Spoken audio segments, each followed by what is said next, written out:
Assalamualaikum warahmatullahi wabarakatuh. Nama saya Isna Junda Afrila. Saya akan membahas isu lingkungan tentang volume sampah yang terus bertambah dan juga berserakan. Nah,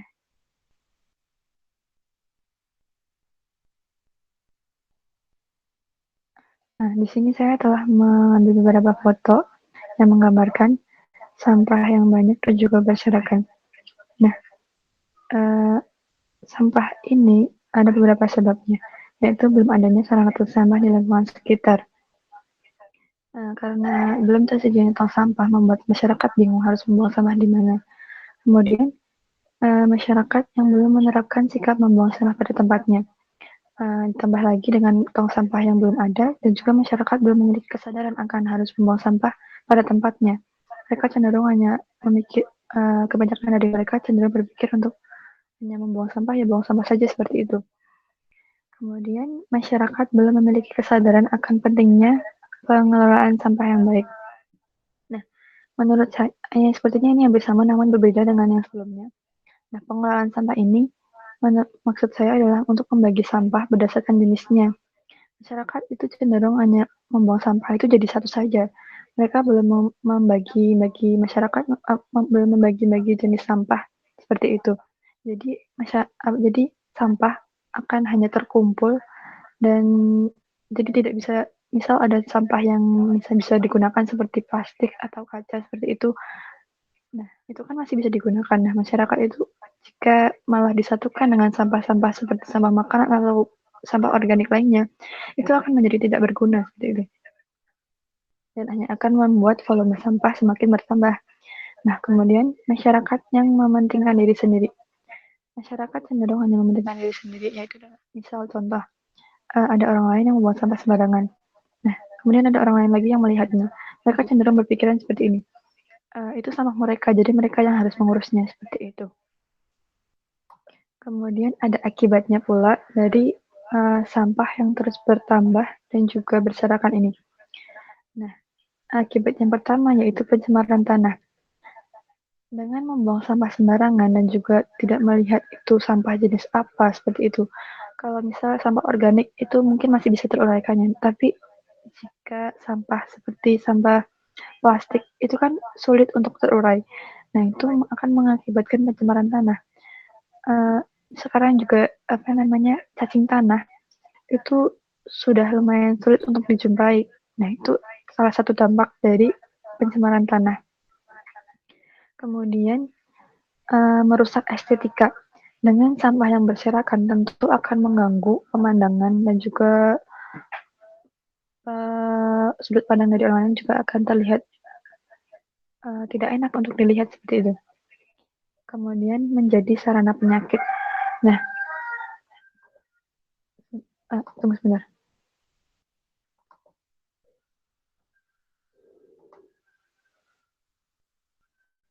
Nah, sampah-sampah ini bisa menimbulkan berbagai macam penyakit karena dapat memancing bakteri, virus, hingga parasit berkembang dengan pesat. Kemudian dapat melukai orang lain. Nah, misal seperti sampah kaca atau beling pecah seperti itu bisa melukai orang lain yang melintas. Bisa karena biasanya tuh di sini ada banyak anak-anak yang suka bermain. Nah, itu sangat membahayakan bagi mereka. Kemudian masyarakat membuat masyarakat yang lain merasa tidak nyaman.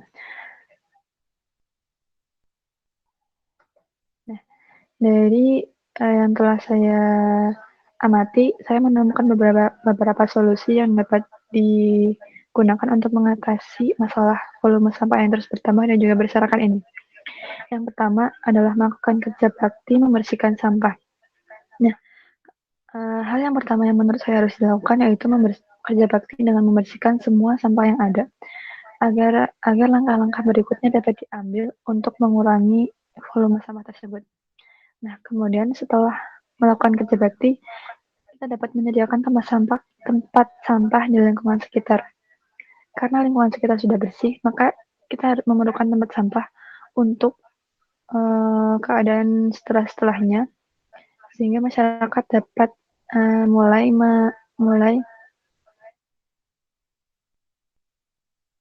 menerapkan sikap membuang sampah pada tempatnya. Nah, seperti itu. Kemudian membentuk ribu piket yang akan bertugas membuang dan membersihkan sampah.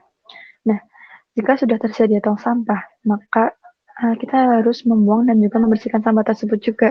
Karena jika tidak, sampah akan terus bertambah dan menumpuk di situ. Jadi tidak akan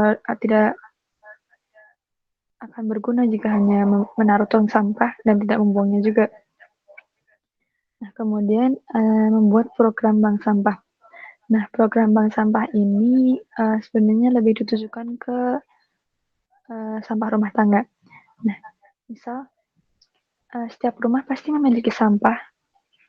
Nah, itu dengan adanya program bank sampah ini, masyarakat dituntut untuk mulai mengelola sampah dengan memilah-milahnya seperti uh, sampah plastik sendiri, sampah kaca sendiri, dan juga sampah organik sendiri. Seperti itu. Nah, sampah-sampah yang seperti sampah kaca ataupun sampah plastik, sampah kertas seperti itu, nah itu bisa kita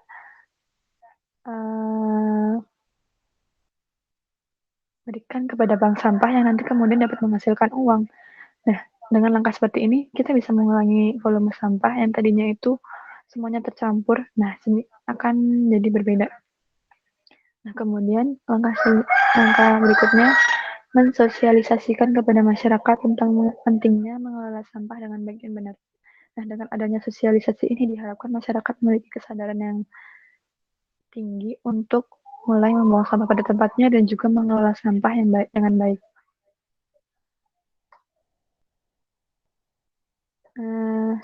Sekian dari saya. Terima kasih.